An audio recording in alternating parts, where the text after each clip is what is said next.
Friends ನಮಸ್ತೆ, ನಾನು Mallikarjun. Welcome to ಸ್ಪರ್ಧಾ ಕರ್ನಾಟಕ ಅಕಾಡೆಮಿ ಯೂಟ್ಯೂಬ್ ಚಾನಲ್. ಸ್ನೇಹಿತರೆ, ಇನ್ನೇನು CTET ಎಕ್ಸಾಮ್ ಹತ್ರ ಬರ್ತಾ ಇದೆ. ಫೆಬ್ರವರಿ 8ನೇ ತಾರೀಕು CTET ಎಕ್ಸಾಮ್ ಇದೆ. ಸೊ ಸ್ನೇಹಿತರೆ, ನಮ್ಮ ಕರ್ನಾಟಕ TET ಎಕ್ಸಾಮಲ್ಲಿ ಯಾರು ಪಾಸ್ ಆಗಿಲ್ವೋ ಅಥವಾ ಸ್ಕೋರ್ ಮಾಡ್ಕೊಳಕ್ಕಾಗಿಲ್ವೋ, ಸೊ ಮಿಸ್ ಮಾಡ್ದೆ ನೀವು CTET ಎಕ್ಸಾಮ್ನ ಅಟೆಂಡ್ ಮಾಡಿದ್ರಿ ಅಂದರೆ, CTET ಎಕ್ಸಾಮ್ ಪಾಸ್ ಆದರೆ ನೀವು PSTR ಕಾಲ್ಫರ್ ಆದರೆ ಅಪ್ಲೈ ಮಾಡ್ಬೋದು. ಪೇಪರ್ ಫಸ್ಟ್ ಪಾಸ್ ಆದರೆ CTET ಪೇಪರ್ ಸೆಕೆಂಡ್ ಪಾಸ್ ಆದರೆ ನೀವು GPSTR ಎಕ್ಸಾಮ್ಗೂ ಕಾಲ್ಫರ್ ಆದರೆ ಅಲ್ಲೂ ಕೂಡ ನೀವು ಅಪ್ಲೈ ಮಾಡಲಿಕ್ಕೆ ಅವಕಾಶ ಇದೆ.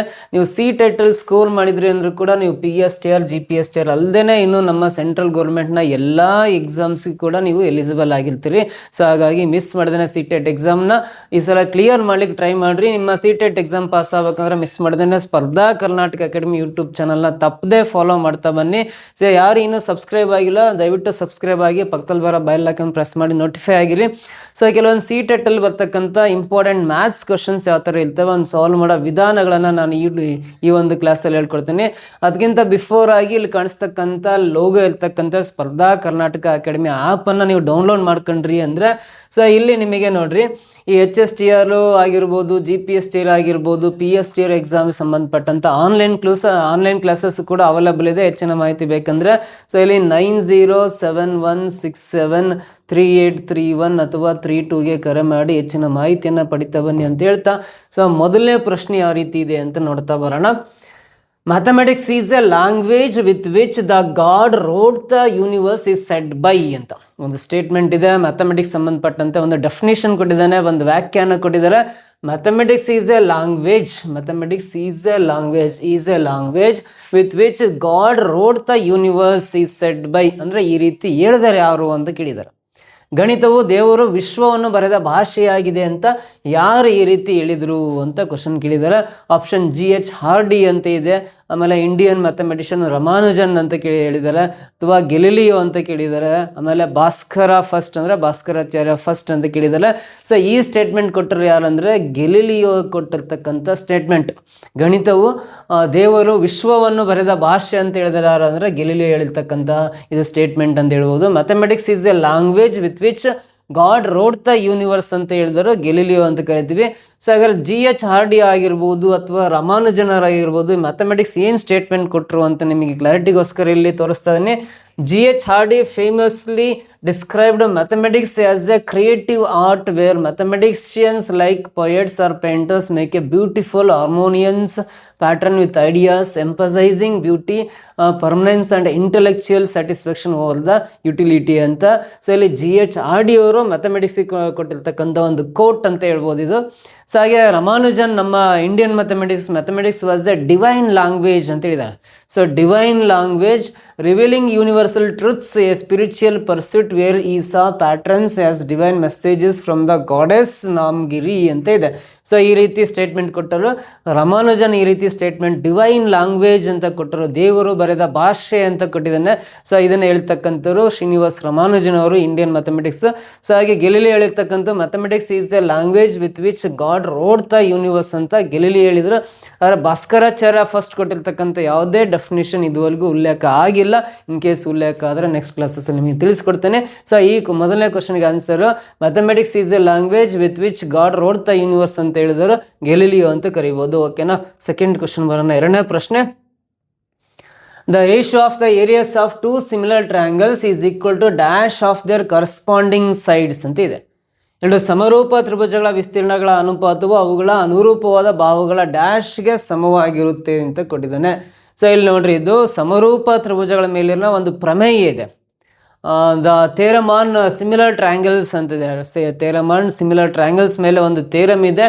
ಟೂ ಸಿಮಿಲರ್ ಟ್ರಯಾಂಗಲ್ಸ್ ಅಂದರೆ ಫಾರ್ ಎಕ್ಸಾಂಪಲ್ ABC ಒಂದು ಟ್ರಯಾಂಗಲ್ಲು, ಆ್ಯಂಡ್ ದೆನ್ ಇನ್ನೊಂದು ಟ್ರಯಾಂಗಲ್ ಬರಿತಾ ಇದ್ದೀನಿ, ಇನ್ನೊಂದು ಟ್ರಯಾಂಗಲ್ಲು DEF ಅಂತ ಮತ್ತೊಂದು ಟ್ರಯಾಂಗಲ್ ಬರಿತೀನಿ. So these two triangles are said to be similar triangles ಅಂತ ಕರಿತೀನಿ. ಇವೆರಡನ್ನ ಸಮರೂಪ ತ್ರಿಭುಜಗಳು ಅಂತ ಕರಿತೀನಿ.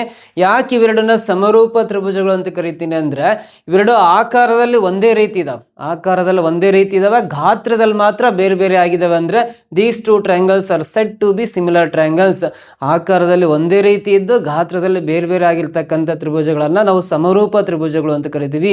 Same shape but different size ಅಂತ ಕರಿತೀವಿ. Same shape but different size are said to be similar triangles ಅಂತ ಕರಿತೀವಿ. ಹಾಗಾದರೆ ಈ ಸಮರೂಪ ತ್ರಿಭುಜಗಳಿಗೆ ಸಂಬಂಧಪಟ್ಟಂತ ಒಂದು ಪ್ರಮೇಯ ಇದೆ, ಥಿಯರಮ್ ಇದೆ. ಏನಂದ್ರೆ ಎರಡು ಸಮರೂಪ ತ್ರಿಭುಜಗಳ ವಿಸ್ತೀರ್ಣಗಳ ಅನುಪಾತವು ಅವುಗಳ ಅನುರೂಪ ಬಾಹುಗಳ ಡ್ಯಾಶ್ಗೆ ಸಮವಾಗಿರುತ್ತೆ ಅಂದ್ರೆ ನೋಡ್ರಿ. So area of triangle A B C ತ್ರಿಭುಜದ area of triangle A B C divide by ಕೆಳಗಡೆ area of triangle D E F, area of triangle D E F ಯಾವ ರೀತಿ ಬರಿತೀವಿ ಅಂದ್ರೆ, ಸೊ ಇವೆರಡು ಸಮರೂಪ ತ್ರಿಭುಜಗಳ ವಿಸ್ತೀರ್ಣಗಳು ಯಾವ ರೀತಿ ಇರ್ತವೆ ಅಂದ್ರೆ, ಫಾರ್ ಎಕ್ಸಾಂಪಲ್ ಇಲ್ಲಿ ಎ ಬಿ ಅನ್ನೋ ಒಂದು ಸೈಡ್ ಇದೆಯಲ್ಲ ಬಾಹುಗೆ, ಇದು ಕರೆಸ್ಪಾಂಡಿಂಗ್ ಸೈಡ್ ಇಲ್ಲಿ ಯಾವ್ದಿದೆ ಅಂದ್ರೆ ಡಿ ಇ ಇರೋದ್ರಿಂದ ಸೊ ನಾವು ಎ ಬಿಗೆ ಸ್ಕ್ವೇರ್ ಹಾಕಿ ಡಿವೈಡ್ ಬೈ ಕೆಳಗಡೆ ಡಿ ಇ ಸ್ಕ್ವೇರ್ ಅಂತ ಬರಿತೀವಿ. ಸೊ ಇವು ನೋಡ್ರಿ ಅನುರೂಪ ಬಾಹುಗಳು, ಎ ಬಿ ಮತ್ತು ಬಿ ಸಿ ಡಿ ಇ ಅನ್ನೋವು ಅನುರೂಪ ಬಾಹುಗಳು. ಎ ಬಿಗೆ ಕರೆಸ್ಪಾಂಡಿಂಗ್ ಸೈಡ್ ಅಂದ್ರೆ ಡಿ ಇ ಇದೆಯಲ್ಲ, ಹಾಗಾಗಿ A B square by D E square ಅಂತ ಆದ್ರೂ ಬರಿಬಹುದು.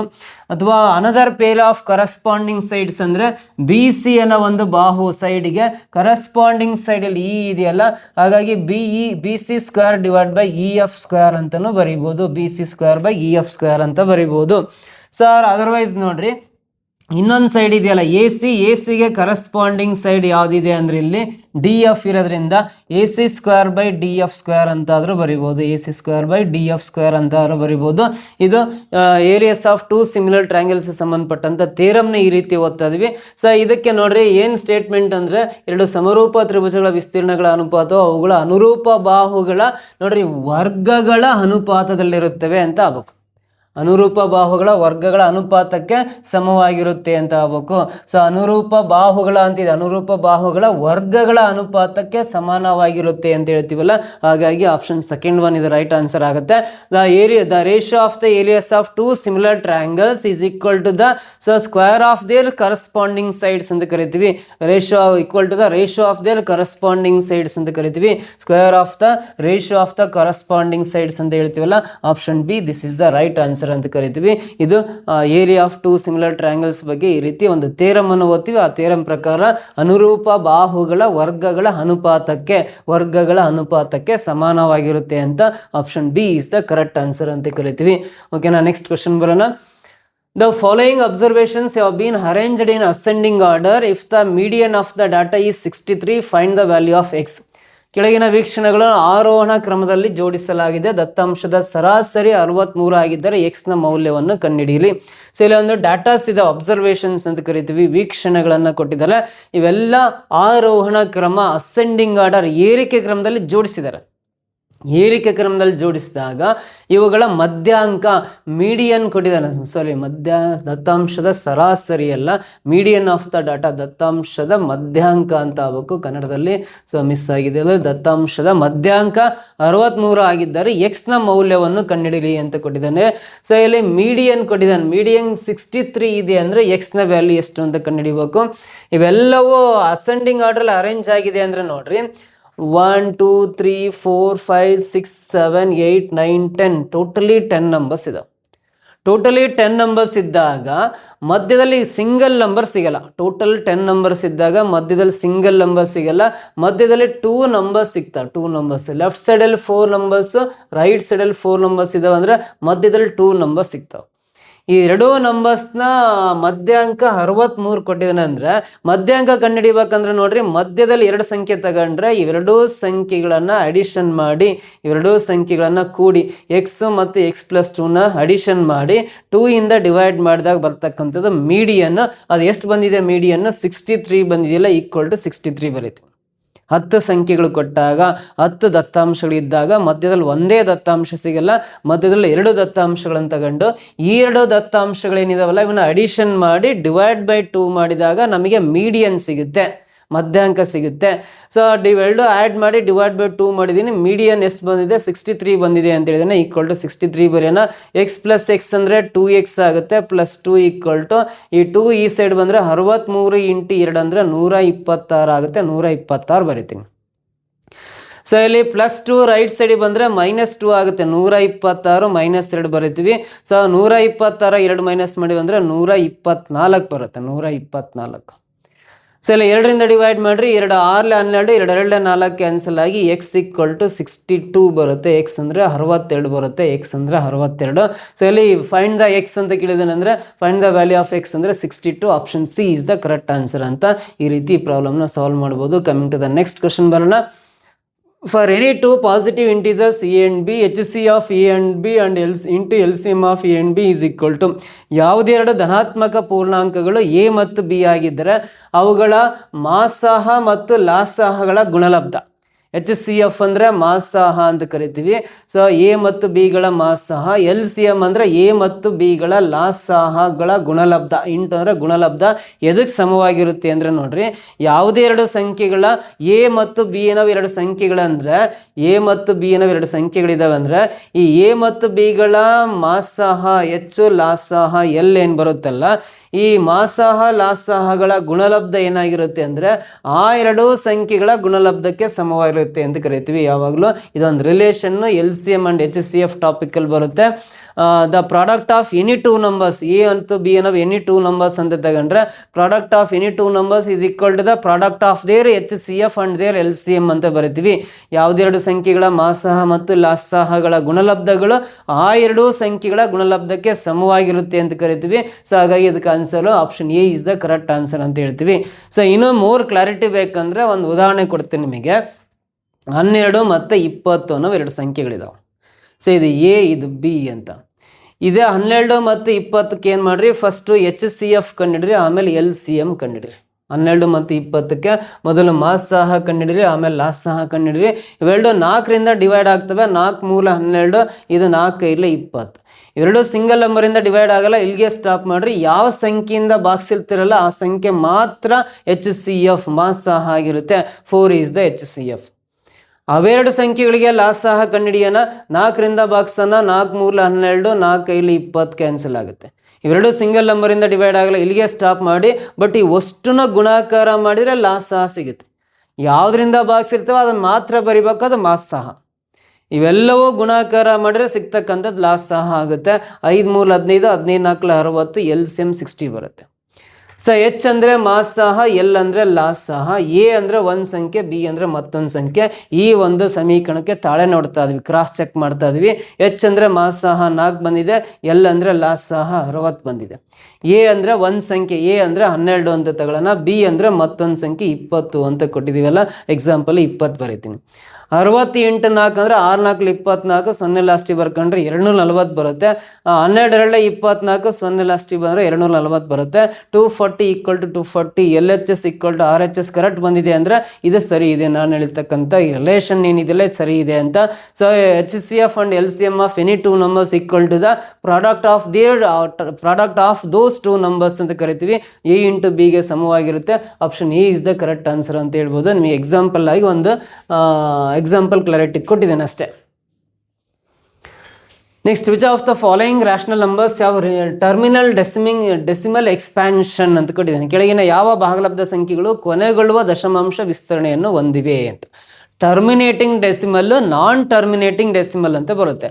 ಕೊನೆಗೊಳ್ಳುವ ದಶಮಾಂಶ, ಕೊನೆಗೊಳ್ಳದ ದಶಮಾಂಶ ಅಂತ 2 ಥರ ಬರುತ್ತೆ. ಸೊ ಕೊಟ್ಟಿರೋ ಭಿನ್ನರಾಶಿಗಳಲ್ಲಿ ಯಾವುದು ಕೊನೆಗೊಳ್ಳುವ ದಶಮಾಂಶವನ್ನು ಹೊಂದಿದೆ, ಟರ್ಮಿನೇಟಿಂಗ್ ಡೆಸಿಮಲ್ ಹೊಂದಿದೆ. ಟರ್ಮಿನೇಟಿಂಗ್ ಅಂದರೆ ಎಕ್ಸಾಕ್ಟ್ ಡಿವೈಡ್ ಆಗುತ್ತೆ ಅಂತ. ಸೊ ನೋಡ್ರಿ, 15 / 1600 ಇದೆಯಲ್ಲ, ಇವು 5 ಮೂಲ 15, ಇದು 5 ಮೂಲ 15, 1 ಉಳಿಯುತ್ತೆ, 5 2 10, 0 ಪಕ್ಕ ಬರ್ಕೊಂಡ್ರೆ 3 / 320 ಬರುತ್ತೆ. 3 / 320 ಬರುತ್ತೆ. ಸೊ 5 ಮೂಲ 15, 5 ಮೂಲ 15, 5 2 10, 320ರಿಂದ 3 ಡಿವೈಡ್ ಮಾಡ್ಕೋಬೇಕು. 320ರಿಂದ 3 ಡಿವೈಡ್ ಮಾಡ್ಕೊಂಡ್ವಿ ಅಂದರೆ ಪಾಯಿಂಟ್ ಕಟ್ 0 ಎಳಿಸ್ಕೊಂಡ್ರೆ ಡಿವೈಡ್ ಆಗಲ್ಲ, 0 ಕಟ್ 0 ಎಳಿಸ್ಕೊಂಡ್ರೆ ಡಿವೈಡ್ ಆಗಲ್ಲ, ಮತ್ತೊಂದು 0 ಕಟ್ 0 ಎಳಿಸ್ಕೊಳ್ತೀನಿ. 327 ಕಟ್ಟನ 0 7 2 14 ದಶಕ 1 7 3 21 ಪ್ಲಸ್ 1 7 ಕಡಿಮೆ ಆಗುತ್ತೆ. 3 3 9 9 3 27 9 2 18 9 ಕಟ್ಟಣ. 9×2 = 18 ದಶಕ 1 9×3 = 27 1 28 ಆಗುತ್ತೆ. ಸೊ 2880 ಆಗುತ್ತೆ. 0 ಇನ್ನು 120 ಉಳಿಯುತ್ತೆ. ಪಾಯಿಂಟ್ರಿಂದ ಇನ್ನೊಂದು 0 ಕಳ್ರಿ 324 ಆಗಲ್ಲ, 3 ಕಟ್ಟೋಣ. 3 0 0 3 2 6 3 3 9 ಇನ್ನು ಎಷ್ಟು ಉಳಿಯುತ್ತೆ ಅಂದರೆ 240 ಉಳಿಯುತ್ತೆ. ಪಾಯಿಂಟ್ರಿಂದ ಇನ್ನೊಂದು 0 ಹಾಕೋಣ. 320 ಎಷ್ಟಲೇ ಕಟ್ಟೋಣ ಅಂದರೆ 6 7 ಕಟ್ಟೋಣ. 7 0 0 7 2 14 ದಶಕ 1 7 3 21 ಪ್ಲಸ್ 1 22 ಆಗುತ್ತೆ. ಸೊ ಅಲ್ಲಿ 2400 240 ಕಳ್ರಿ 160 ಉಳಿಯುತ್ತೆ. ಪಾಯಿಂಟ್ ಕಟ್ಟಿರೋದು ಇನ್ನೊಂದು 0 ಬರ್ಕೊಳ್ಳೋಣ. 325 ಕ್ಯಾನ್ಸಲ್ ಆಗುತ್ತೆ, 1600 ಆಗುತ್ತೆ. ಇಲ್ಲಿ 0 0 0 ಉಳಿಯುತ್ತೆ. 0.009375 ಬರುತ್ತೆ. 0.009375 ಇಲ್ಲಿ ಕಂಪ್ಲೀಟ್ ಆಯ್ತಂದ್ರೆ ಇದೇ ಕೊನೆಗೊಳ್ಳುವ ದಶಮಾಂಶ. ಆ ದಶಮಾಂಶ ಸಂಖ್ಯೆ ಎಂಡ್ ಆಗ್ತಾ ಇದೆ. ಇನ್ನು ಕಂಟಿನ್ಯೂ ಆಗ್ತಾ ಹೋಗಲ್ಲ. ನೋಡ್ರಿ ಇಲ್ಲಿ 0 0 ಶೇಷ 0 ಬಂದಿದೆ ಅಂದರೆ ಇದು ಎಂಡ್ ಆಯಿತು ಅಂದರೆ ಇದು ಕೊನೆಗೊಳ್ಳುವ ದಶಮಾಂಶ ಅಂತ ಕರಿತೀವಿ. ಹಾಗಾಗಿ ಆನ್ಸರ್ ಇದಕ್ಕೆ ಆಪ್ಷನ್ ಏನೇ ಕರೆಕ್ಟ್. ಆಪ್ಷನ್ ಬಿ ಮತ್ತು ಸಿ ಚೆಕ್ ಮಾಡೋ ಅವಶ್ಯಕತೆ ಇಲ್ಲ. ಒಂದು ವೇಳೆ ಚೆಕ್ ಮಾಡಿದರೂ ಕೂಡ ನೋಡ್ರಿ ಇಲ್ಲಿ 64/455 ಇದೆಯಲ್ಲ, 455 ಇಂದ 64 ಡಿವೈಡ್ ಮಾಡ್ತಾ ಹೋಗ್ರಿ. So point cut 0 ಎಳಿಸ್ಕೊಳ್ರಿ. 1 ಕ್ಯಾನ್ಸಲ್ ಆಗುತ್ತೆ, 455. ಇನ್ನು 10ಗೆ 5 ಕಳೆದ್ರೆ 5, 13ಗೆ 5 ಕಳೆದ್ರೆ 8, ಇಲ್ಲಿ 1 ಉಳಿಯುತ್ತೆ 185. ಮತ್ತೆ ಪಾಯಿಂಟ್ರಿಂದ 0 ತಗೊಳ್ರಿ. 4 ಕಟ್ರಿ. 4 ಇಲ್ಲಿ 20 ದಶಕ 2, 4 ಇಲ್ಲಿ 22 22, 4 4 16 2 18, ಇನ್ನೆಷ್ಟು ಉಳಿಯುತ್ತೆ 30 ಉಳಿಯುತ್ತೆ. ಪಾಯಿಂಟ್ರಿಂದ ಇನ್ನೊಂದು 0 ಕಟ್ರಿ, ಡಿವೈಡ್ ಆಗಲ್ಲ. ಮತ್ತೊಂದು 0 ಕಟ್ಟಿ 0 ಎಳಿಸ್ಕೊಳ್ರಿ. ಅವಾಗ 7 ಕ್ಯಾನ್ಸಲ್ ಆಗುತ್ತೆ. ಇನ್ನು ಕಂಟಿನ್ಯೂ ಆಗ್ತಾ ಇದೆ. ಡಿವಿಷನ್ ಎಲ್ಲಿಗೂ ಎಂಡ್ ಆಗಲ್ಲ. ಹಾಗಾಗಿ ಇದು ಕೊನೆಗೊಳ್ಳದ ದಶಮಾಂಶ, ನಾನ್ ಟರ್ಮಿನೇಟಿಂಗ್ ಡೆಸಿಮಲ್ ಅಂತ ಕರಿತೀವಿ. ಇದೇ ಥರ ಆಪ್ಷನ್ ಬಿ ಮತ್ತು ಸಿ ಚೆಕ್ ಮಾಡಿರಿ. ಇದು ಡಿವಿಷನ್ ಕಂಪ್ಲೀಟ್ ಆಗಲ್ಲ, ಇನ್ನು ಮುಂದಕ್ಕೆ ಕಂಟಿನ್ಯೂ ಆಗ್ತಾನೆ ಹೋಗುತ್ತೆ. ಅದಕ್ಕೋಸ್ಕರ ಇವನ್ನ ನಾನ್ ಟರ್ಮಿನೇಟಿಂಗ್ ಡೆಸಿಮಲ್ಸ್ ಅಂತ ಕರಿತೀವಿ, ಕೊನೆಗೊಳ್ಳದ ದಶಮಾಂಶಗಳು ಅಂತ ಕರಿತೀವಿ. ಇದು ಮಾತ್ರ ಎಂಡ್ ಆಗ್ತಾ ಇದೆ ಅಂದರೆ terminating decimal. Option A is the correct answer. ಇದಕ್ಕೆ ಎಂಡ್ ಆಗ್ತಾ ಇದೆ, ಮುಂದಕ್ಕೆ 0 0 ಬಂತಾರೆ, ಅಲ್ಲಿ ಎಂಡ್ ಆಗಿದೆ ಅಂತ. 6th ಕ್ವೆಶ್ಚನ್ ಬರೋಣ. How many silver coins 1.75 centimeter in diameter and of thickness 2 millimeter must be melted to form a cuboid of dimensions 5.5 centimeter into 10 centimeter into 3.5 centimeter ಇಂತಿದೆ ನೋಡ್ರಿ. 5.5 centimeter into 10 centimeter into 3.5 centimeter ಆಯಾಮಗಳ ಘನಾಕೃತಿಯನ್ನು ರೂಪಿಸಲು 1.75 centimeter ವ್ಯಾಸ ಮತ್ತು 2 millimetre ದಪ್ಪ ಇರುವ ಎಷ್ಟು ಬೆಳ್ಳಿ ನಾಣ್ಯಗಳನ್ನು ಕರಗಿಸಬೇಕು ಅಂತ ಇದೆ. ನೋಡ್ರಿ, how many silver coins 1.75 centimeter in diameter and of thickness 2 millimeter must be melted to form a cuboid of dimensions 5.5 centimeter into 10 centimeter into 3.5 centimeter ಅಂತ ಇದೆ. ಸೊ ನೋಡ್ರಿ, ಒಂದು ಕ್ಯೂಬಾಯ್ಡ್ ಹೇಳಿದ್ದಾನೆ. ಕ್ಯೂಬಾಯ್ಡ್ ಅಂದರೆ ಈ ಶೇಪಲ್ಲಿ ಇರುತ್ತಲ್ಲ, ಇದನ್ನು ಕ್ಯೂಬಾಯ್ಡ್ ಅಂತ ಕರಿತೀವಿ. ಬಾಕ್ಸ್ ಶೇಪಲ್ಲಿ ಇರುತ್ತಲ್ಲ, ಇದನ್ನು ಕ್ಯೂಬಾಯ್ಡ್ ಅಂತ ಕರಿತೀವಿ. ಸೊ ಈ ಕ್ಯೂಬಾಯ್ಡ್ನ ಮೆಜರ್ಮೆಂಟ್ ಕೊಟ್ಟಿದ್ದಾನೆ. 5.5 centimeter 10 centimeter into 3.5 centimeter ಆಯಾಮ, ಉದ್ದ, ಅಗಲ ಮತ್ತು ಎತ್ತರಗಳು ಈ ಒಂದು ಮೆಜರ್ಮೆಂಟ್ಸ್ ಹೊಂದಿದ್ದಾವೆ.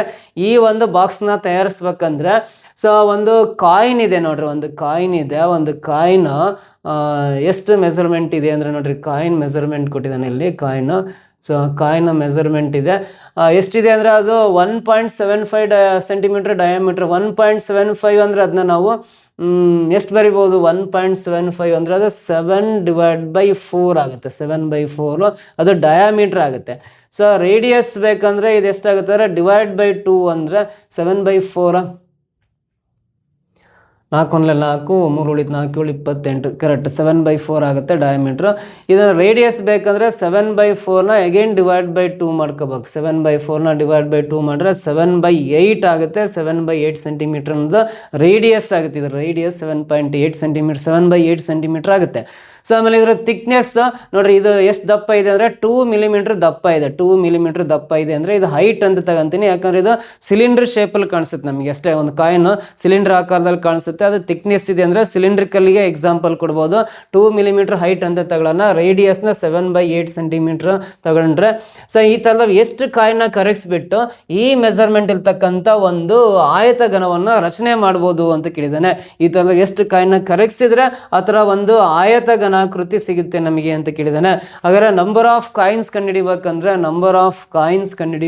ನೋಡ್ರಿ, ಎಷ್ಟು ಕಾಯಿನ್ಸ್ನ ಮೆಲ್ಟ್ ಮಾಡ್ಬೇಕು ಅಂತ ಕಂಡುಹಿಡಿಬೇಕಂದ್ರೆ ಫಸ್ಟ್ ಯಾವ್ದನ್ನ ಮಾಡ್ತಾ ಇದೀವಲ್ಲ ಇದು ಅದನ್ನು ಮೇಲ್ಗಡೆ ಬರಿಬೇಕು. ಎಷ್ಟು ಅಂದರೆ 5.5 ಸೆಂಟಿಮೀಟ್ರ್ ಮೆಸರ್ಮೆಂಟ್ ಇದೆ, ಉದ್ದ ಅಗಲ 10 ಸೆಂಟಿಮೀಟ್ರ್ ಇದೆ, ಎತ್ತರ 3.5 ಸೆಂಟಿಮೀಟ್ರ್ ಇದೆ. ಡಿವೈಡ್ ಬೈ ಕೆಳಗಡೆ ಏನು ಬರಿಬೇಕಂದ್ರೆ ಇದು ಯಾವ ಶೇಪಲ್ಲಿದೆ ಅಂದರೆ ಸಿಲಿಂಡರ್ ಶೇಪಲ್ಲಿದೆ. ಸಿಲಿಂಡರ್ನ ಘನಫಲ ಕಂಡುಹಿಡಿಯೋ ಫಾರ್ಮುಲಾ ವಾಲ್ಯೂಮ್ ಆಫ್ ಸಿಲಿಂಡರ್ ಅಂದರೆ πr² ಹೆಚ್ಚಾಗುತ್ತೆ.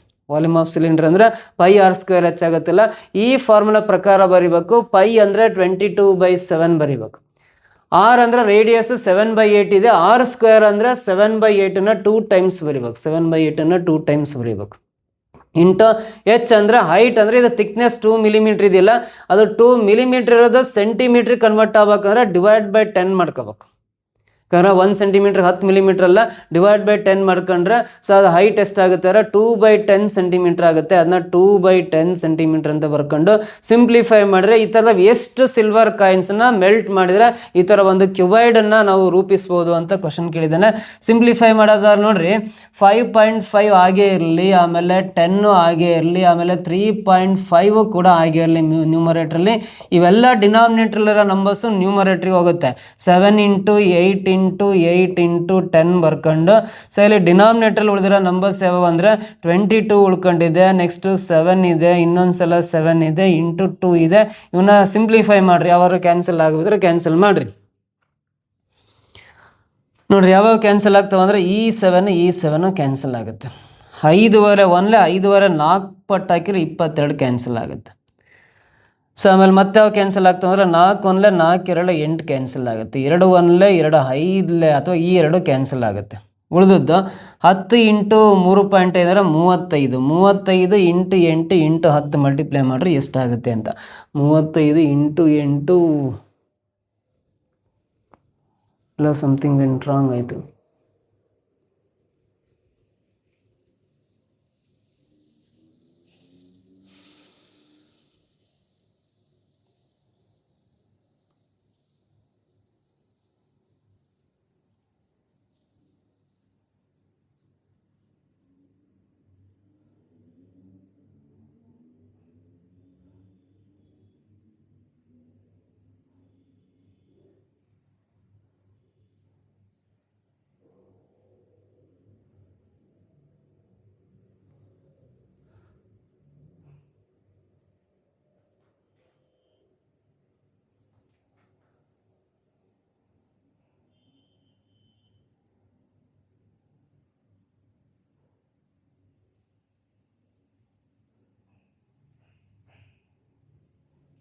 ಸಾರಿ, ಇಲ್ಲೊಂದು 7 ಇದೆ, ಇದೊಂದು 7 ಮಿಸ್ ಮಾಡಿದ್ವಿ. 3/4 1 3/4 2 7 ಕ್ಯಾನ್ಸಲ್. ಆಮೇಲೆ 2 1 2 5 10 ಕ್ಯಾನ್ಸಲ್. ಇವಾಗ ಇಲ್ಲಿ 5 × 8 5 × 40 40 × 10 ಅಂದರೆ 400 ಬರುತ್ತೆ ನೋಡ್ರಿ, ಕರೆಕ್ಟ್ ಅಂತ 400. ಸೊ ಇಲ್ಲಿ 10 ಇಲ್ಲಿರೋ 8 ಆಮೇಲೆ ಇಲ್ಲಿರೋ 5 ಮಲ್ಟಿಪ್ಲೈ ಮಾಡಿದ್ರೆ 5 × 40 × 10 400. ಈ ಥರ 400 ಕಾಯಿನ್ಸ್ನ ಸಿಲ್ವರ್ ಕಾಯಿನ್ಸ್ನ ಮೆಲ್ಟ್ ಮಾಡಿದರೆ ಈ ರೀತಿ ಒಂದು ಕ್ಯೂಬೈಡನ್ನು ತರಿಸ್ಬೋದು ಅಂತ option C is the correct answer. Correct ಇದೆ ಅದು. Coming to the next question ಬರೋಣ, ಮುಂದಿನ ಪ್ರಶ್ನೆ. A toy is in the form of a cone of radius 3.5 centimeter mounted on a hemisphere of a same radius. The total height of the toy is 15.5 centimeter. The total surface area of the toy is ಅಂತಿದೆ. ಒಂದು ಆಟಿಕೆಯು 3.5 centimetre ತ್ರಿಜ್ಯವಿರುವ ಶಂಕುವಿನ ಆಕಾರದಲ್ಲಿದ್ದು ಅದೇ ತ್ರಿಜ್ಯವಿರುವ ಅರ್ಧಗೋಳದ ಮೇಲೆ ಜೋಡಿಸಲಾಗಿದೆ. ಆ ಆಟಿಕೆಯ ಒಟ್ಟು ಎತ್ತರ 15.5 centimetre. ಆಟಿಕೆಯ ಒಟ್ಟು ಮೇಲ್ಮೈ ವಿಸ್ತೀರ್ಣ ಅಂತ ಕೇಳಿದ್ದಾನೆ. ಸೊ ನೋಡ್ರಿ, ಒಂದು ಅರ್ಧ ಗೋಳಾಕೃತಿ ಅಂತ ಹೇಳಿದ್ದಾನೆ. ಅರ್ಧ ಗೋಳಾಕೃತಿ ಹೆಮಿಸ್ಪಿಯರ್ ಈ ರೀತಿ ಬರಿತೀನಿ. ಇದು ಅರ್ಧ ಗೋಳಾಕೃತಿ. ಸೊ ಈ ಅರ್ಧ ಗೋಳಾಕೃತಿಯ ಮೇಲೆ ಒಂದು ಶಂಕುವನ್ನು ಇರಿಸಿದ್ದಾರೆ ಅಂತ ಈ ರೀತಿ. ಅರ್ಧ ಗೋಳಾಕೃತಿ ಮೇಲೆ ಒಂದು ಶಂಕು ಇದೆ. ಇದೊಂದು ಆಟಿಕೆ.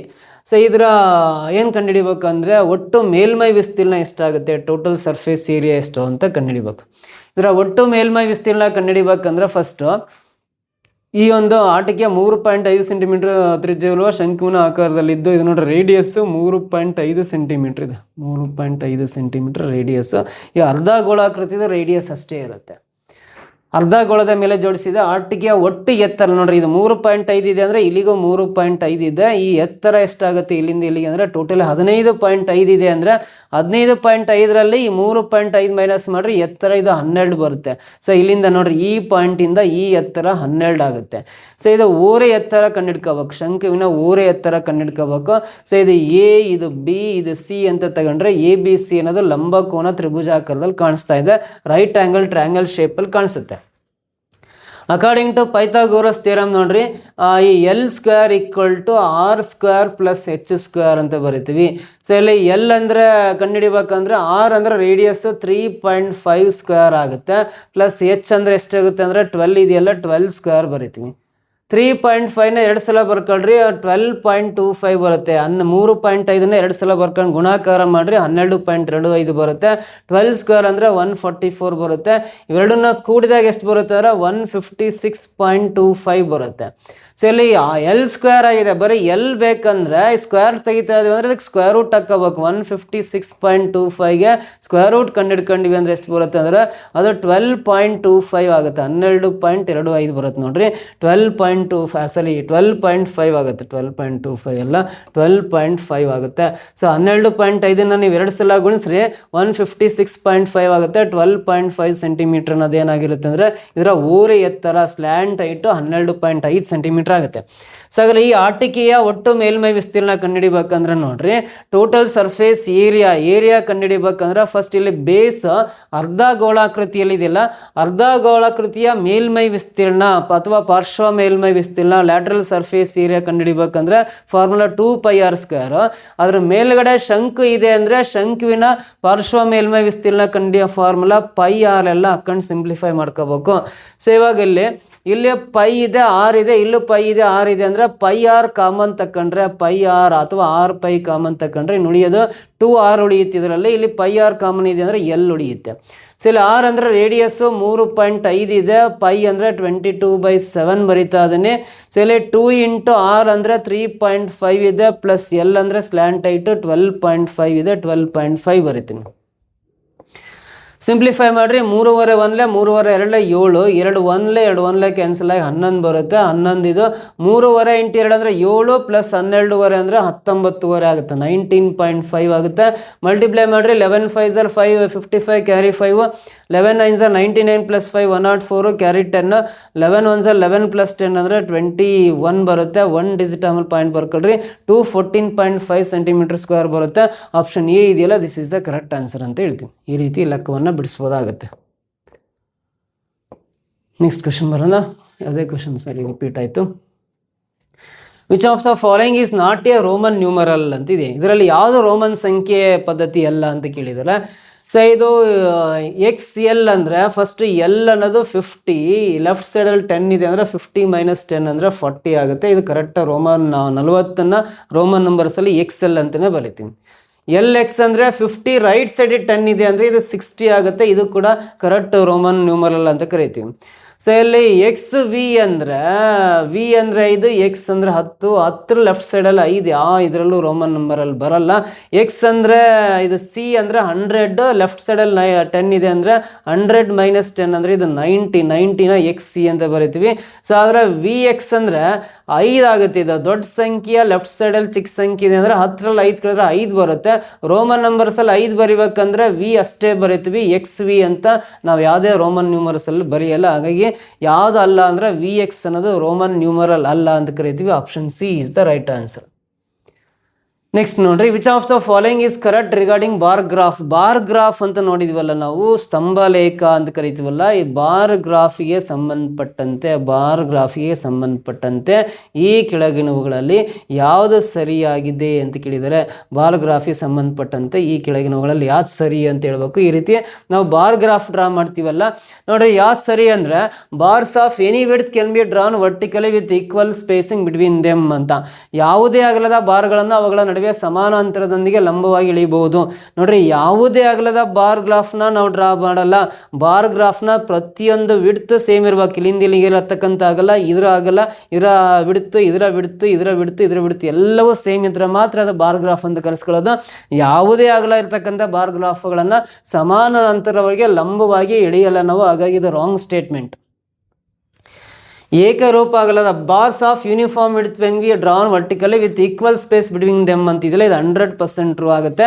ಯಾಕಂದರೆ ಯೂನಿಫಾರ್ಮ್ ವಿಡ್ತ್ ಅಂದರೆ ಎಲ್ಲ ಬಾರ್ ಗ್ರಾಫ್ನ ಅಗಲಗಳು ಸಮವಾಗಿರ್ತವೆ. ಇವನ್ನ ವರ್ಟಿಕಲಿ ಎಷ್ಟು ಹೈಟ್ ಕೊಟ್ಟಿರ್ತಾರೋ ಅವುಗಳ ಸಮಾನ ಅಂತರದೊಂದಿಗೆ ಲಂಬವಾಗಿ ಎಳೀತಾ ಇದೀವಿ ಅಂತ ಅರ್ಥ. ಇಲ್ಲಿಂದ ಇಲ್ಲಿಗೆ ಅಂತರ, ಇಲ್ಲಿಂದ ಇರ್ತಕ್ಕಂಥ ಅಂತರ ನೋಡ್ರಿ, ಈ ಡಿಸ್ಟೆನ್ಸ್ ಸೇಮ್ ಇರಬೇಕು. ಆಮೇಲೆ ಪ್ರತಿಯೊಂದು ಬಾರ್ಸ್ನ ವಿಡ್ತ್ ಸಮವಾಗಿದ್ರೆ ಮಾತ್ರ ನಾವು ವರ್ಟಿಕಲಿ ಎಷ್ಟು ಬೇಕಾದ್ರೂ ಹೈಟ್ ಡೌನ್ ಮಾಡಿ ಎಳಿತಾ ಹೋಗ್ಬೋದು. ಇದು ಕರೆಕ್ಟ್ ಇದೆ. ಆಪ್ಷನ್ ಬಿ ಏನದು, ಈ ರೀತಿನೇ ನಾವು ಬಾರ್ ಗ್ರಾಫ್ ಡ್ರಾ ಮಾಡೋದು. Next, bars of uniform width when ಗೆ drawn vertically with unequal spacing ಅಂತಿದೆ. ಅನ್ಈಕ್ವಲ್ ಅಸಮಾನ ಅಂತರ ಅಂತ ಹೇಳಿದಾನೆ. ಅಂದರೆ ಒಂದು ಬಾರ್ ಗ್ರಾಫಿಂದ ಇನ್ನೊಂದು ಕಾಲಮ್ಗೆ ಇರ್ತಕ್ಕಂಥ ಸ್ಪೇಸ್ ಇಲ್ಲಿ ಎಷ್ಟಿರುತ್ತೆ, ಇಲ್ಲಿ ಚೇಂಜ್ ಇರುತ್ತೆ. ಅನ್ಈಕ್ವಲ್ ಅಂತ ಹೇಳಿದಾನೆ. ಅನ್ಈಕ್ವಲ್ ಸ್ಪೇಸ್ ಇರ್ತಕ್ಕಂಥ ಬಾರ್ ಗ್ರಾಫ್ನ ನಾವು ಡ್ರಾ ಮಾಡಲ್ಲ. ಸೊ ಈಕ್ವಲ್ ಸ್ಪೇಸೇ ಇರಬೇಕು, ಈಕ್ವಲ್ ಇಡ್ತಾ ಇರಬೇಕು. ಬಾರ್ ಗ್ರಾಫ್ನ ವಿಡ್ತ್ ಮತ್ತು ಇಲ್ಲಿಂದ ಇರ್ತಕ್ಕಂಥ ಸ್ಪೇಸ್ ನೋಡ್ರಿ, ಇಲ್ಲಿಂದ ಇರ್ತಕ್ಕಂಥದ್ದು ವಿಡ್ತ್, ಇದನ್ನು ನಾವು ಸ್ಪೇಸ್ ಅಂತ ಕರಿತೀವಿ. ಇಲ್ಲಿಂದ ಇಲ್ಲಿಗಿರೋ ಸ್ಪೇಸ್ ಅಂತ ಕರಿತೀವಲ್ಲ. ಹಾಗಾಗಿ ವಿಡ್ತ್ ಮತ್ತು ಸ್ಪೇಸ್ ಸೇಮ್ ಇರಬೇಕು. ವರ್ಟಿಕಲಿ ನಾವು ಲಂಬವಾಗಿ ಇಳಿತೀವಿ, ಅವು ಹೈಟು ಮತ್ತು ಡೌನ್ ಎಷ್ಟಾದ್ರು ಇರ್ಬೋದು, ಬಟ್ ಈಕ್ವಲ್ ವಿಡ್ತ್ ಈಕ್ವಲ್ ಸ್ಪೇಸೇ ಇರಬೇಕು. ಇಲ್ಲ ಅನ್ಈಕ್ವಲ್ ಸ್ಪೇಸ್ ಅಂತ ಕೊಟ್ಟಿದ್ದೀನಿ ಅಂದರೆ wrong. So bars of uniform width can be drawn horizontally or vertically with equal spacing between them. Horizontal ಆಗಾರು ಎಳಿಬೋದು, ವರ್ಟಿಕಲ್ ಆಗಾರು ಎಳಿಬೋದು, with equal space between them ಅಂತಿದೆ. ಸೊ ಏಕರೂಪ ಅಗಲದ ಬಾರ್ಗಳನ್ನು ಅವುಗಳ ನಡುವೆ ಸಮಾನಾಂತರದೊಂದಿಗೆ ಅಡ್ಡಲಾಗಿ ಅಥವಾ ಲಂಬವಾಗಿ. ಸೊ ನಾವು ಹಿಂಗೆ ಅಡ್ಡ ಆದರೆ ಎಳಿತೀವಿ, ಹಿಂಗೆ ಅಡ್ಡ ಆದ್ರೆ ಎಳಿತೀವಿ, ಲಂಬ ಆದ್ರೆ ಎಳಿತೀವಿ. ಅಂದರೆ ಅಡ್ಡ ಲಂಬ ಎರಡನ್ನೂ ಒಟ್ಟಿಗೆ ಮಿಕ್ಸ್ ಮಾಡಿ ಎಳೆಯೋಕ್ಕಂತ ಚಾನ್ಸೇ ಇಲ್ಲ. ಇದು ಕೂಡ ರಾಂಗ್ ಸ್ಟೇಟ್ಮೆಂಟ್ ಅಂತ ಕರಿತೀವಿ. ಈಗ ಅಡ್ಡಲಾಗಿ ನಾವು ಬಾರ್ ಗ್ರಾಫನ್ನು ಡ್ರಾ ಮಾಡಲ್ಲ. ಓಕೆನಾ, ನೆಕ್ಸ್ಟ್ ಬರೋಣ. The ages of Hari and Yari are in the ratio of 5:7. 4 years from now, the ratio of their ages will be 3:4. Their present ages are ಅಂತ ಕೊಟ್ಟಿದ್ದಾನೆ. ಹರಿ ಮತ್ತು ಯಾರಿಯ ವಯಸ್ಸಿನ ಅನುಪಾತ ಈಗಿರ್ತಕ್ಕಂಥ ಏಜ್ ರೇಷಿಯೋ 5:7 ಇದೆ. ಇಲ್ಲಿಂದ 4 ವರ್ಷಗಳ ನಂತರ, 4 ವರ್ಷ ಆದಮೇಲೆ ಅವರ ವಯಸ್ಸಿನ ಅನುಪಾತ 3:4 ಆಗುತ್ತೆ ಅಂತ ಕೊಟ್ಟಿದ್ದಾನೆ. ಅವರ ಪ್ರಸ್ತುತ ವಯಸ್ಸುಗಳು ಎಷ್ಟು, ಪ್ರೆಸೆಂಟ್ ಏಜಸ್ ಎಷ್ಟು ಅಂತ ಕ್ಯಾಲ್ಕುಲೇಟ್ ಮಾಡ್ತಾ ಹೋಗ್ಬೇಕು. ಸೊ ಇಲ್ಲಿ ಹರಿ ಮತ್ತು ಹ್ಯಾರಿ ಅಂತ ಕೊಟ್ಟಿದ್ದಾನೆ. ಹರಿ ಮತ್ತು ಹ್ಯಾರಿ ಅವ್ರದ್ದು ಪ್ರೆಸೆಂಟ್ ಏಜ್ ರೇಷಿಯೋ ಅಂದರೆ 5:7 ಅಂತ ಕೊಟ್ಟಿದ್ದಾನೆ. 4 ವರ್ಷಗಳ ನಂತರ ಅಂತ ಕೊಟ್ಟಿದ್ದಾನೆ. 4 years ಆಫ್ಟರ್ ಅಂತೇಳಿದೆ. 4 years ಆಫ್ಟರ್, 4 ವರ್ಷಗಳ ನಂತರ ಅವರ ಏಜ್ ರೇಷಿಯೋ 3:4 ಅಂತ ಕೊಟ್ಟಿದ್ದಾನೆ. 3:4 ಆಗುತ್ತೆ. ಅಂದರೆ ಅವರ ಪ್ರಸ್ತುತ ವಯಸ್ಸುಗಳು, ಈಗಿನ ವಯಸ್ಸುಗಳು ಎಷ್ಟೆಷ್ಟು ಬರ್ತವೆ ಅಂತ ಕಂಡುಹಿಡಿಬೇಕು. ಸೊ ಹರಿ ಅವರ ಪ್ರಸ್ತುತ ವಯಸ್ಸು, ಅವರ ಹರಿ ವಯಸ್ಸು ಕಂಡುಹಿಡಿಬೇಕಂದ್ರೆ ನೋಡ್ರಿ, ಈ ಥರ 2 ರೇಷಸ್ ಕೊಟ್ಟಾಗ, ಏಜ್ ಪ್ರಾಬ್ಲಮ್ಸಲ್ಲಿ 2 ರೇಷಸ್ ಕೊಟ್ಟಾಗ, ಸೊ ಇಲ್ಲಿ ಮೊದಲನೇ ವ್ಯಕ್ತಿ ಹರಿ ವಯಸ್ಸು ಕಂಡುಹಿಡಿತಾ ಇದೀವಿ ಅಂದರೆ ಒಂದು ಫಸ್ಟ್ ರೇಷಿಯೋ 5 ಇದೆಯಲ್ಲ, 5 ಬರೀಬೇಕು. ಇಂಟು ನೆಕ್ಸ್ಟ್ ಏನು ಮಾಡ್ಬೇಕಂದ್ರೆ difference of the second ratio ಮಾಡ್ಕೋಬೇಕು. ಎರಡನೇ ಅನುಪಾತದ ವ್ಯತ್ಯಾಸ, 4ರಲ್ಲಿ 3 ಮೈನಸ್ ಮಾಡಿರಿ 1 ಬರುತ್ತೆ, 1 ಬರೀತಾ ಇದೀನಿ. ಆಮೇಲೆ 4 years ಆಫ್ಟರ್ ಅಂತ ಇದೆಯಲ್ಲ, ಈ 4ಅನ್ನು ಬರ್ಕೋಬೇಕು, 4 years ಆಫ್ಟರ್ ಅಂತಿರೋದ್ರಿಂದ. ಆಮೇಲೆ ನೆಕ್ಸ್ಟ್ ಸ್ಟೆಪ್ ಏನು ಮಾಡ್ಬೇಕಂದ್ರೆ ಇವೆರಡೂ ರೇಷಸ್ನ ಕ್ರಾಸ್ ಮಲ್ಟಿಪ್ಲೈ ಮಾಡಿ ಕಳಿಬೇಕು. 3 7s are 21 ಬರುತ್ತೆ, 4 5s are 20 ಬರುತ್ತೆ. ಕ್ರಾಸ್ ಮಲ್ಟಿಪ್ಲಿಕೇಶನ್ ಮಾಡಿ ಸಬ್ಟ್ರಾಕ್ಟ್ ಮಾಡಿದರೆ 21 - 20 ಅಂದರೆ 1 ಬರುತ್ತೆ. ಆ 1ನ ಡಿನಾಮಿನೇಟರ್ ಬರ್ಕೊಂಡು ಈ 1 ಕ್ಯಾನ್ಸಲ್ ಆಗುತ್ತೆ. 5 4s are 20 ಬರುತ್ತಲ್ಲ, this is the age of Hari ಅಂತ ಕರಿತೀವಿ. ಸೊ ಹರಿ ವಯಸ್ಸು 20 ವರ್ಷ. ಕ್ರಮವಾಗಿ ಆರ್ಡರ್ ವೈಸ್ ಅಂದರೆ 20 ವರ್ಷ ಇರೋದು. ಆಪ್ಷನ್ ಬಿ ಇದೇ ಕರೆಕ್ಟ್. ಒಂದು ವೇಳೆ ಯಾರಿ ವಯಸ್ಸು ಕಂಡುಹಿಡಿಬೇಕಂದ್ರೆ ಸೇಮ್ ಪ್ರೊಸೀಜರ್, ಒಂದೇ ಸಂಖ್ಯೆ ಚೇಂಜ್ ಆಗೋದು. ಹರಿ ವಯಸ್ಸು ಕಂಡುಹಿಡಿಬೇಕಾದ್ರೆ ಐದು ಫಸ್ಟ್ ರೇಷಿಯೋ 5 ಇದೆಯಲ್ಲ, 5 ಬರ್ಕೊಂಡ್ವಿ. ಯಾರಿದು ಕಂಡುಹಿಡಿಬೇಕಾದ್ರೆ ಯಾರಿದು ಫಸ್ಟ್ ರೇಷಿಯೋ 7 ಇದೆಯಲ್ಲ, 5 ತೆಗೆದು 7 ಹಾಕ್ಕೊಂಡು ಉಳಿದದ್ದೆಲ್ಲ same procedure. Again difference of the second ratio 4 - 3 ಅಂದರೆ 1 ಬರುತ್ತೆ. ಆಮೇಲೆ 4 years ಆಫ್ಟರ್ ಅಂತಿದ್ದಿಲ್ಲ, ಅದೇ 4 ಬರಿತೀನಿ. ಇವೆರಡು ಕ್ರಾಸ್ ಮಲ್ಟಿಪ್ಲೈ ಮಾಡಿ ಸಬ್ಟ್ರಾಕ್ಟ್ ಮಾಡಿದ್ರೆ 1 ಬರುತ್ತಲ್ಲ, 1 ಬರಿತೀನಿ. ಇವ 1 ಕ್ಯಾನ್ಸಲ್, 7 4 28 ಬರುತ್ತಲ್ಲ, 28 years ಅನ್ನೋದು ಯಾರಿ ವಯಸ್ಸಾಗಿರುತ್ತೆ. ಸೊ ಹಾಗಾದ್ರೆ 20 years 28 years ಅನ್ನೋದು ಆಪ್ಷನ್ ಬಿ ನಲ್ಲಿ ಇದೆಯಲ್ಲ, this is the correct answer ಅಂತ ಕರಿತೀವಿ. ನೋಡಿರಿ, ಇವಿಷ್ಟು ಪ್ರಶ್ನೆಗಳನ್ನು ಸಾಲ್ವ್ ಮಾಡೋ ಮೆಥಡ್ ಹೇಳ್ಕೊಡಿದ್ದೀನಿ. ನಮ್ಮ ಕ್ಲಾಸಸ್ ಇಷ್ಟ ಆಗಿದ್ರೆ ಸ್ಪರ್ಧಾ ಕರ್ನಾಟಕ ಅಕಾಡೆಮಿಗೆ ಸಪೋರ್ಟ್ ಮಾಡಬೇಕಂದ್ರೆ ಇಲ್ಲಿ ಕಾಣಿಸ್ತಕ್ಕಂಥ QR ಕೋಡ್ಗೆ ಸ್ಕ್ಯಾನ್ ಮಾಡಿ, ನಾಟ್ ಮ್ಯಾಂಡಟರಿ, ನಾಟ್ ಕಂಪಲ್ಸರಿ, ಸಹಾಯ ಮಾಡ್ತಕ್ಕಂಥ ಮನೋಸ್ಥಿತಿ ಇದ್ದರೆ ಈ QR ಕೋಡನ್ನು ಸ್ಕ್ಯಾನ್ ಮಾಡಿ ಎಷ್ಟಾಗುತ್ತೆ ಅಷ್ಟು ಡೊನೇಟ್ ಮಾಡ್ತಾ ಬನ್ನಿ. ನೆಕ್ಸ್ಟ್ ಕ್ಲಾಸಲ್ಲಿ ಮತ್ತೆ ಬೇರೆ ಬೇರೆ ಥರ ಕ್ವಶನ್ಸ್ಗೆ ಆನ್ಸರ್ ಮಾಡೋ ವಿಧಾನ ಹೇಳ್ಕೊಡ್ತೀನಿ. ಸೊ ಈ ವಿಡಿಯೋ ಇಷ್ಟ ಆಗಿದ್ರೆ ಒಂದು ಲೈಕ್ ಮಾಡಿ, ಕಮೆಂಟ್ ಮಾಡಿ, ನಿಮ್ಮ ಫ್ರೆಂಡ್ಸ್ ಗ್ರೂಪ್ಗೆಲ್ಲ ಶೇರ್ ಮಾಡ್ತಾ ಬನ್ನಿ. Thank you so much.